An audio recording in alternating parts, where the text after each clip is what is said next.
wabarakatuh. Sebelumnya, perkenalkan nama saya Ella Hafidah Fauziah. Saya dari Prodi Mazawa dari kelas 1B dengan NIM 212141048. Pada mata kuliah Metodologi Studi Islam, di sini saya akan memaparkan materi tentang metode pemahaman hadis. Langsung saja yang pertama yaitu pengertian hadis. Pengertian hadis dibagi ke dalam dua, yaitu menurut bahasa dan menurut istilah. Menurut bahasa, pengertian hadis itu sendiri yaitu sesuatu yang diperbincangkan, dibicarakan, atau diberitakan dan dialihkan dari seseorang kepada orang lain. Sedangkan pengertian hadis menurut istilah itu dibagi ke dalam tiga. Yang pertama yaitu menurut ulama hadis. Pengertian hadis itu adalah ucapan, perbuatan, dan keadaan Nabi Muhammad SAW. Yang kedua yaitu menurut ulama usul fikih. Pengertian hadis merupakan perkataan, perbuatan, dan ketetapan Nabi yang berkaitan dengan hukum. Sedangkan yang ketiga atau yang terakhir yaitu menurut ulama fikih, hadis atau sunnah itu dijadikan sebagai hukum taklifi. Hukum taklifi itu sendiri yaitu merupakan ketentuan hukum yang menuntut para mukallaf atau orang yang dipandang oleh hukum cakap melakukan perbuatan hukum baik dalam bentuk hak, kewajiban maupun dalam bentuk larangan. Yang kedua yaitu metode pemahaman hadis.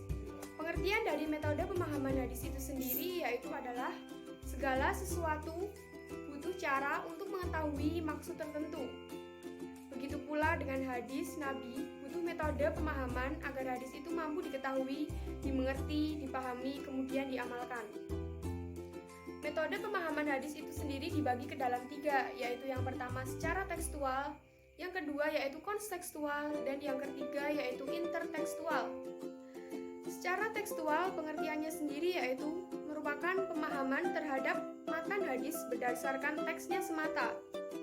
Teknik interpretasi ini cenderung mengabaikan latar belakang peristiwa hadis atau asbab al-wurud.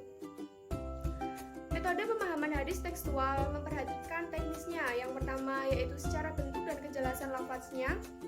Yang kedua susunan kalimatnya. Yang ketiga frase dan klausanya.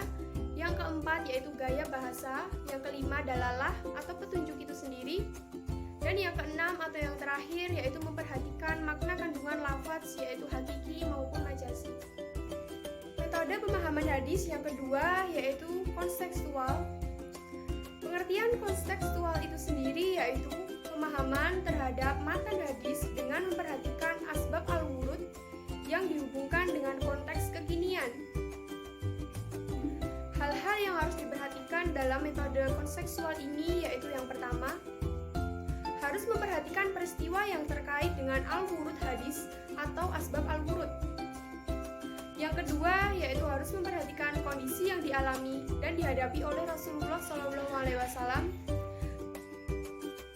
Yang ketiga yaitu metode pemahaman hadis secara intertekstual, di mana pengertiannya yaitu adalah metode memahami hadis dengan sistematika atau matan hadis yang bersangkutan atau hadis lain yang semakna atau ayat-ayat Al-Quran yang terkait.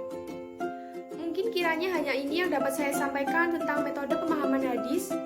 Jika ada salah kata atau kata-kata yang kurang berkenaan, saya mohon maaf.